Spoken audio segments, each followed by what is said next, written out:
baju ni tadi kan saya kata bercolak white, so burgundy white, dan saya satukan dia punya skirt dengan nude, so tudung di topi dan sesuai dengan baju yang ini saya katakan. Sebab ni warna muda, cukup yang warna muda lah. Dan lagi satu, ini iaitu baju sunset purple, kot no safia, skirt dark grey, dah dia sunset purple bercorak warna purple. So kita boleh pakai tudung plum atau sakura. Ini yang saya gunakan ni tudung sakura, kot Armala, iaitu daripada negeri Kuala Lumpur. Tapi yang saya dapat ni daripada set Kelantan. Okey deh. Sambung balik pasal cerita pasal podium tak deh. Okey. Ni adalah kot boy adalah. Dia ternama lah macam podium deh.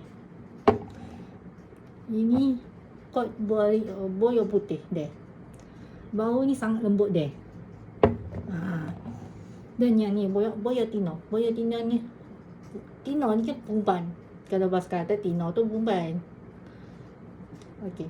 Saya sebenarnya dah kot perfume Raja perfume ni, saya ada first yang saya pergi boy Tino 2 kali repeat 4. Lepas tu kali kedua saya beli boy tembakau dengan boy kelapa saya tak tengok dah. Lepas tu beli lagi boy emas dengan boy temanggung. Boy temanggung ni bau dia kuat jauh. Kalau pergi jarang tak boleh deh. Lepas tu lepas beli boy emas boy temanggung, saya repeat lagi boy kelapa,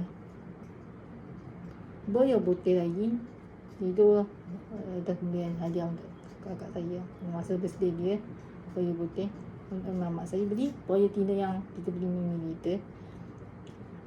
Saya lepas tu kemudian saya dah beli boy dalam dengan boy putih pun saya beli 2 kali. Kali ni saya beli pula boy Tino dengan boy putih.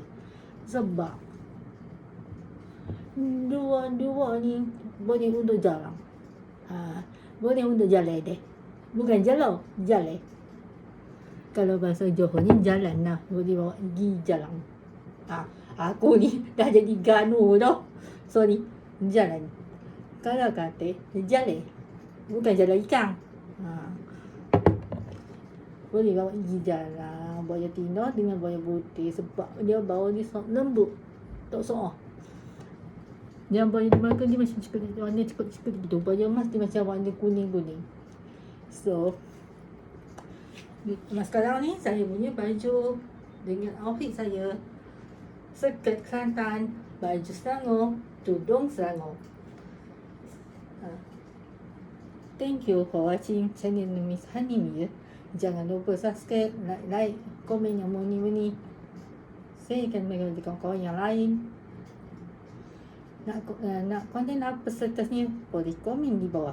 Assalamualaikum.